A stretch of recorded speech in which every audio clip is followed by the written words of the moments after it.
तो ये लड़ाई अंबेडकरवाद और मनुवाद के बीच में है। ये लड़ाई किसी को नीचा दिखाने की नहीं है। मैं पूछना चाहता हूं इन लोगों से,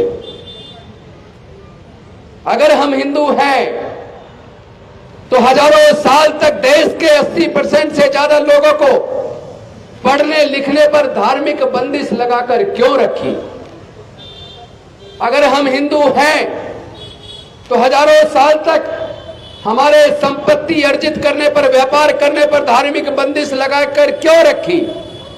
अगर हम हिंदू हैं तो हमारे लोगों को मानव अधिकार से वंचित क्यों रखा? अगर हम हिंदू हैं तो जितेंद्र मेघवाल की मूंछ रखने पर, सुंदर दिखने पर हत्या क्यों हुई? अगर हम हिंदू हैं तो इंद्र मेघवाल को पानी का मटका छू लेने पर उसकी हत्या क्यों हुई? अगर हम हिंदू हैं तो हाथरस की बेटियों के साथ, लखीमपुर खेरी की बेटियों के साथ सामूहिक बलात्कार करके हत्या क्यों हुई? अगर हम हिंदू हैं तो उत्तर प्रदेश के प्रतापगढ़ के अंदर भगवान की मूर्ति छू लेने पर हमारे युवा की हत्या क्यों हुई?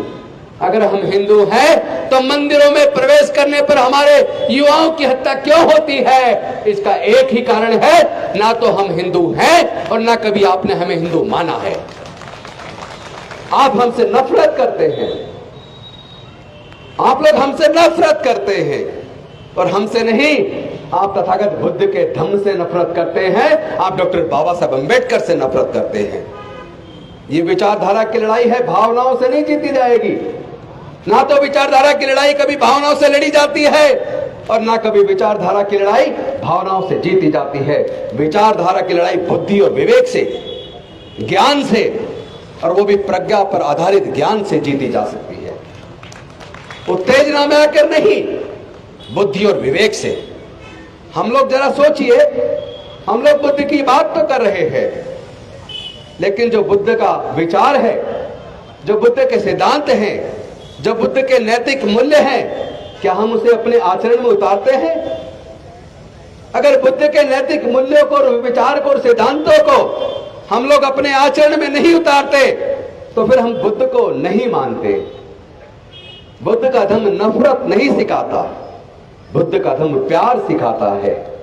हम प्यार देंगे, प्यार फैलाएंगे, भाईचारा फैलाएंगे और नफरत पैदा करने वाले को निस्तनाबूद कर देंगे।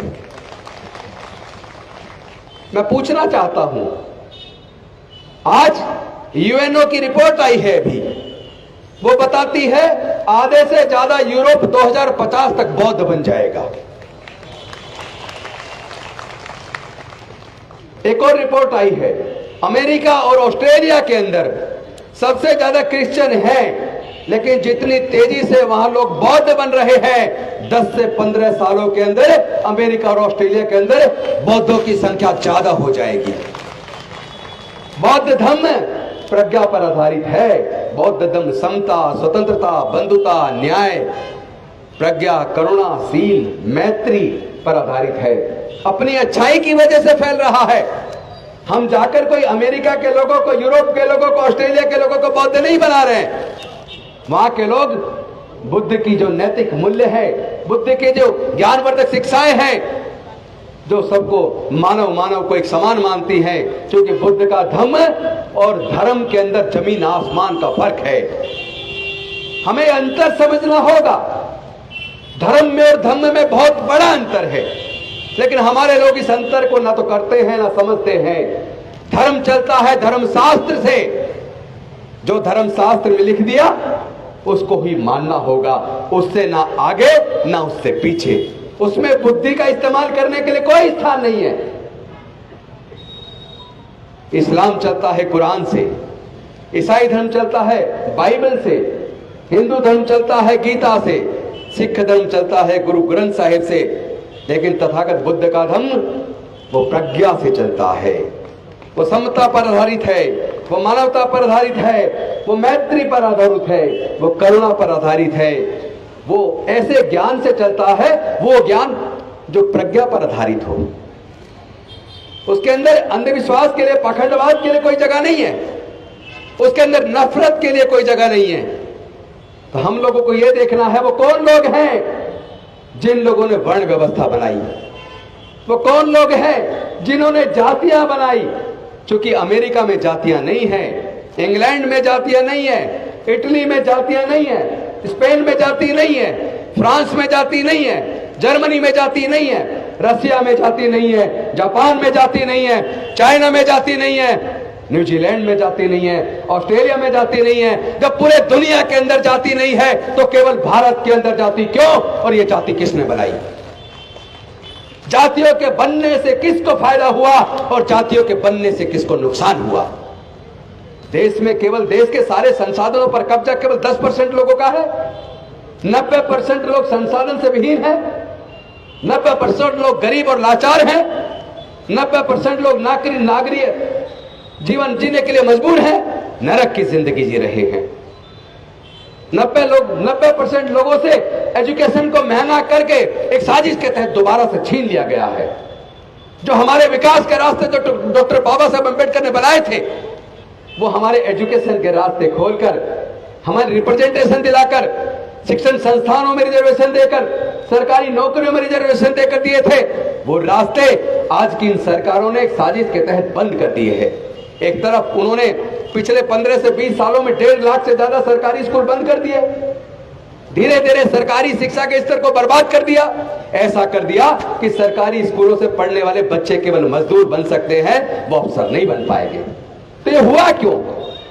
और दूसरी तरफ देश के जितने नेचुरल रिसोर्सेज हैं वो सारे कुछ बड़े पूंजीपतियों के हाथ भेज दिए।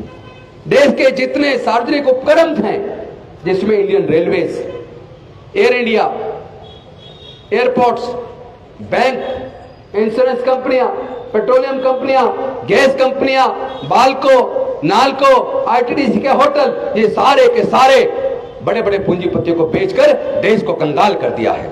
कौन लोग हैं जो देश को बेच रहे हैं? इसको पहचानना होगा।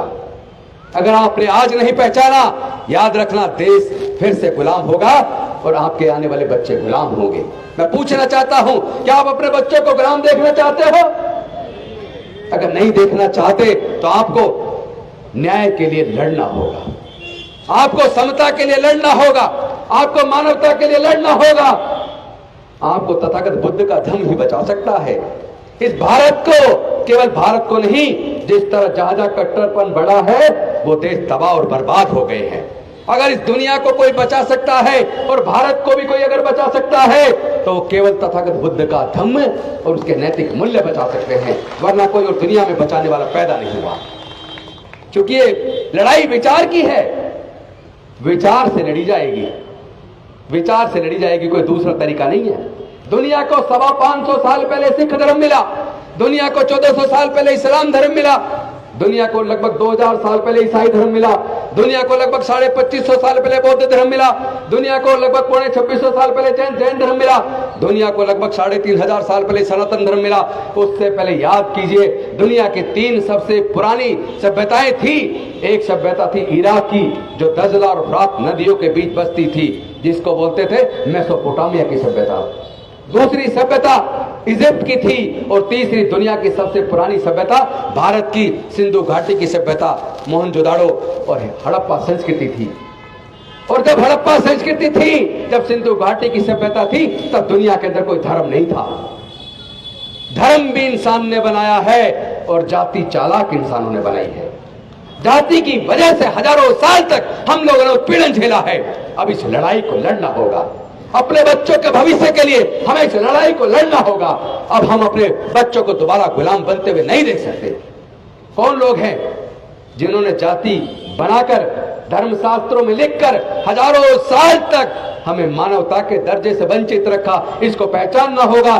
जिनको इन 22 प्रतिज्ञाओं से दर्द हो रहा है, ये वही लोग हैं जिन्होंने जातियां बनाई, ये वही लोग हैं जिन्होंने वर्ण व्यवस्था बनाई, ये वही लोग हैं जिन्होंने हजारों साल तक हमें जानवर से भी बदतर जिंदगी जीने के लिए मजबूर किया। मैं पूछना चाहता हूं, ये तो देश के प्राकृतिक संसाधन है, जल, जंगल, जमीन या खेत की भूमि है, तमाम तरह की खनिज पदार्थ की खाने हैं, ये तो सब प्राकृतिक है। कोई अपनी मां के पेट से लेके पैदा हुआ है क्या? मां के पेट से लेके तो पैदा नहीं हुआ ना। फिर कुछ ही लोग इन सारे संसाधनों के मालिक क्यों हैं? भारत के मूल निवासियों का हिस्सा कहां है? सही कह रहा हूं या गलत कह रहा हूं? तो भाई हमारा हिस्सा कहां है? कौन पूछेगा?